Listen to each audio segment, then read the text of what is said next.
Bonjour et bienvenue à un nouveau Zoom sur Contalia. Nous allons aborder aujourd'hui la mise en place d'un accord en faveur de la prévention des facteurs dits de pénibilité tels qu'issus des ordonnances Macron de septembre 2017. En effet, la réforme du Code du travail que nous avons connue issue des ordonnances 2017 a procédé à la refonte du compte personnel de prévention à la pénibilité, le C3P, créant le C2P et met en place une obligation de négocier un accord en faveur de la prévention des facteurs dits de pénibilité. Nous allons aborder dans le cadre de notre présentation les entreprises qui sont soumises à cette obligation de négocier, les éléments de contenu de cet accord et apporter une précision en ce qui concerne l'indice de sinistralité qui sera l'élément un peu phare pour déterminer quelles sont les entreprises soumises ou pas à cette obligation de négocier.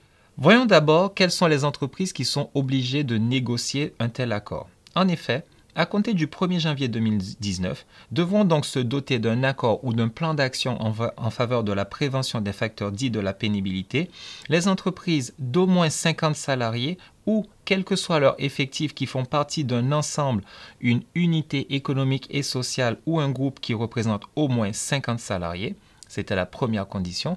Et deuxième condition, des entreprises dont l'indice de sinistralité au titre des accidents de travail et des maladies professionnelles dépasse 0,25.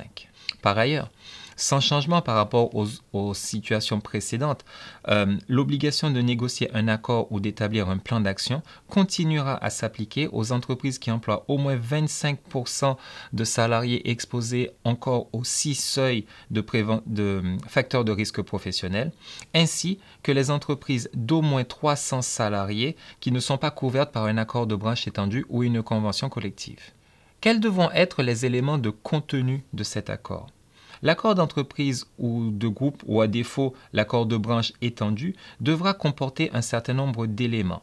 À minima, il devra porter sur les 3 thèmes suivants: l'adaptation et l'aménagement des postes de travail, la réduction des polyexpositions aux 10 facteurs de risque de pénibilité que nous connaissions dans le système précédent, et la réduction de l'exposition à ces 10 facteurs. L'employeur, dans le cadre de sa négociation, pourra également aborder au moins 2 des sujets suivants: l'amélioration des conditions de travail, le développement des compétences et des qualifications, l'aménagement des fins de carrière et le maintien en activité des salariés exposés aux 10 facteurs de pénibilité que nous connaissions précédemment. Nous avons évoqué il y a quelques instants cet indice de sinistralité. Je vous rappelle que les entreprises qui sont obligées de négocier seront celles dont l'effectif dépasse 50 salariés et qui ont un indice de sinistralité qui dépasse 0,25.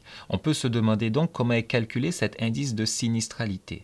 L'indice de sinistralité est égal au rapport pour les 3 dernières années connues entre le nombre d'accidents de travail, et il faut comprendre le terme accident de travail dans son sens le plus large. Il s'agira donc de tous les accidents de travail avec arrêt de travail, tous les accidents de travail sans arrêt de travail, ainsi que les maladies professionnelles. Je répète donc, on tiendra compte du rapport au cours des 3 dernières années connu entre le nombre d'accidents de travail compris au sens large et l'effectif de l'entreprise calculé selon des règles du Code de la sécurité sociale. Et c'est ce rapport-là qui, dépassant 0,25 dans les entreprises de plus de 50 salariés, entraînera l'obligation de négocier. En cas d'absence d'accord ou de plan d'action, l'entreprise risque une pénalité qui peut atteindre 1% des rémunérations brutes soumises à cotisation de sécurité sociale. Il est donc indispensable, au-delà de l'obligation générale de l'employeur de garantir la santé et la sécurité au travail, de mettre en place de tels accords pour éviter des pénalités. Pour terminer, sollicitez donc la CARSAT qui sera tenue d'informer les employeurs vis-à-vis de leurs nouvelles obligations en termes de négociation de ces accords en faveur de la prévention des facteurs dits de pénibilité et qui pourra également et particulièrement aider à calculer cet indice de sinistralité. Je vous remercie pour votre attention et je vous dis à très bientôt pour un nouveau Zoom sur Contalia.